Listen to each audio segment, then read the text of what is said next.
today's late night special, we're going to be taking a look at this upcoming winter storm, talking about those impacts and total snowfall, where we have some models showing large amounts of snowfall and others showing still plowable amounts, but not quite as much.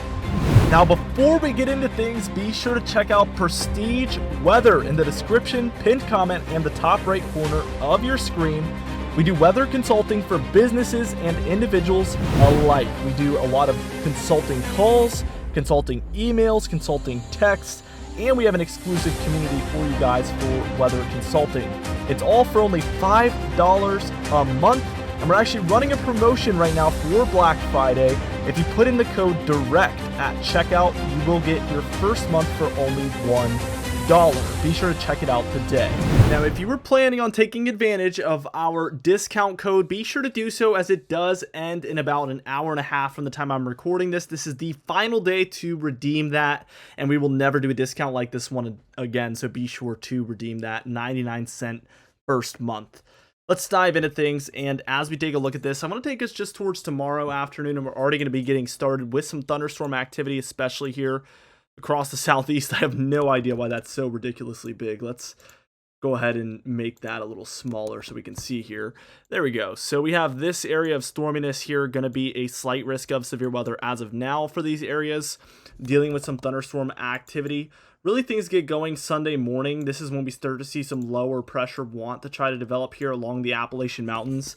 Keep in mind, the areas that are expecting to see snowfall are currently all rainfall by the time we're reaching Sunday afternoon here on December 10th. So these areas are going to be wet to begin with, a little bit warmer, and that might make accumulation a little bit harder to come by, of course, as we know. So keep that in mind. That's definitely a factor moving forward. And as we reach about 8 p.m., what we're seeing is a couple of crucial details. We see a 1,003 millibar low pressure center there just to the west of Richmond. We can call it Charlottesville, Virginia area. And we're beginning to see snowfall mix in here for these mountainous regions all the way from the Smoky Mountains, the Appalachian Mountains, I'd call it the mid-Appalachian Mountains, and then up here through these mountainous regions of New York. As we keep going into the overnight hour, we see things rapidly cool down as this low pressure moves offshore here of the eastern seaboard. So we're starting to see the low move to the east, colder air start to intrude more, and this is really playing a role in helping these areas switch over to snowfall. Look at how sharp this trough is here along the east. This is really going to allow for these areas to become a lot cooler, and warm air is still surging up the east coast. So we're seeing a drastic difference depending on where you're at here. Not too far apart here by any means. By the time we're reaching about maybe 3 or 4 a.m. here, we see a 995 low pressure system there near Long Island, a secondary low down here by the Outer Banks of North Carolina, about 1,004. So we're seeing some pretty broad low pressure here along the eastern seaboard. And then we're seeing this snowfall throughout the mountainous regions of the Appalachian Mountains. That's going to be for Virginia, West Virginia, Pennsylvania, New York. We're seeing snowfall for all of these states as kind of predicted. As we move forward, we see a 991 here by Maine. We're still seeing snowfall occurring on the western end as this cold air damming takes place. So here's your jet stream. And to the west of this low, we're seeing cold air shoved to the south. To the east of the low, we're seeing warm air surge from the south to the north. So we're definitely seeing a huge counterclockwise spin there, as we do with all these major low pressure systems. And then eventually we finally see this storm move out. Now, I want to show you that was the kind of marginal version of all of this. Let's take a look at our short-range NAM model, and I want to give a couple of just disclaimers real quickly. This model is known for overdoing things. It certainly has a reputation of that. I can recall some situations in history when you have to say it that way. It sounds kind of rare, and it is pretty rare, but it does happen, so we will consider this as a possibility. But this model has been oddly correct when the rest of the models were not in certain situations looking back. So that is why we still consider this model, of course.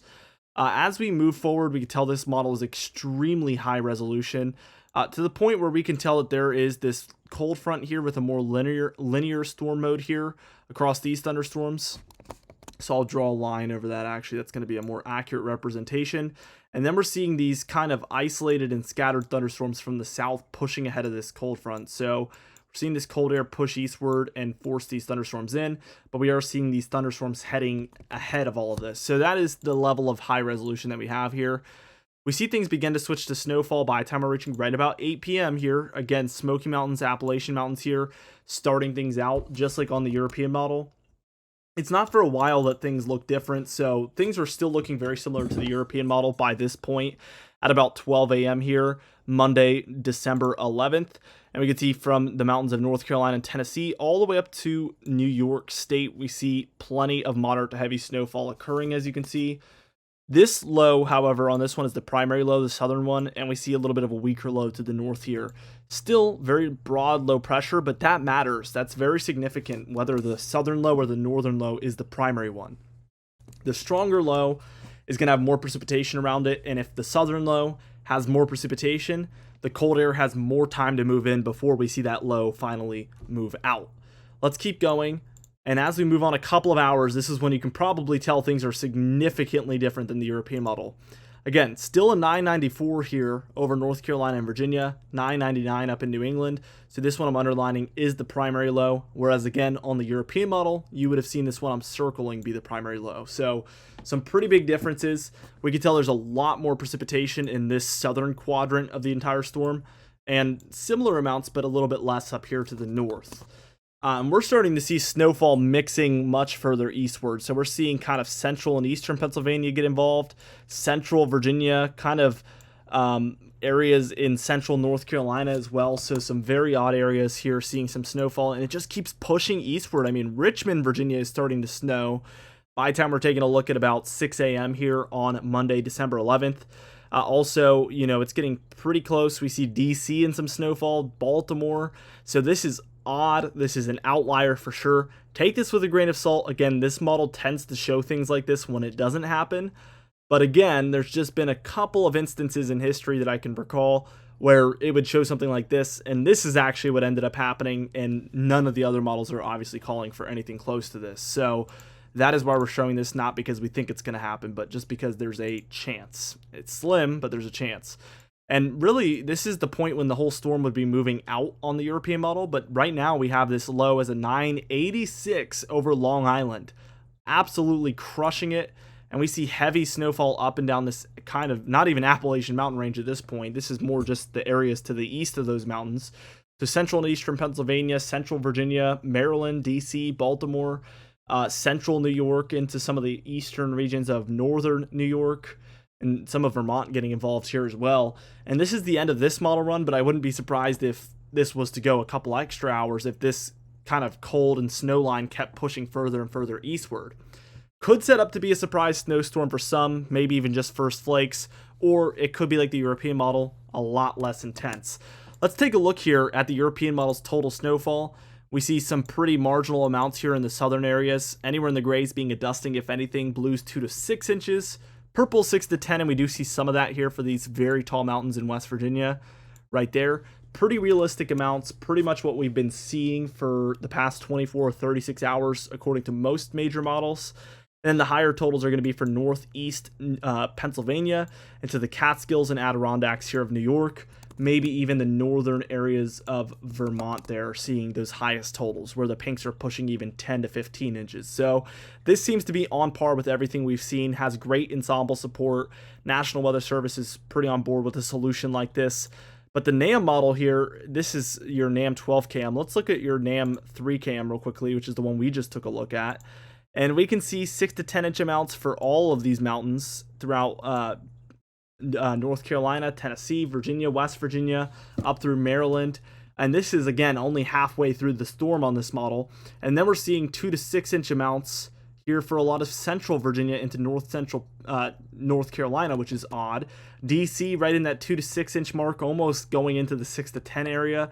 Same story for central and some eastern regions of Pennsylvania. So definitely an outlier. I mean, let's take a look at the difference real quickly. So here's your European model. Here's the NAM model. So huge differences in totals, especially on the southern end. Looking a lot more southern heavy here. And if we look at the NAM 12 km, which is similar model, it's not exactly the same, but it's kind of the lower resolution one. We do get a little bit further with it.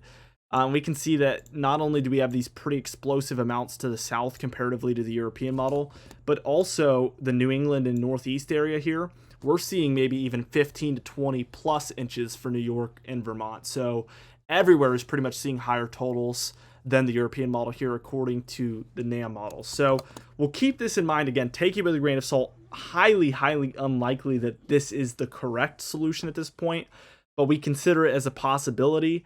And I could see the models maybe swaying in this direction over the next 24 hours, 36 hours, something like that, as there is still time for some changes.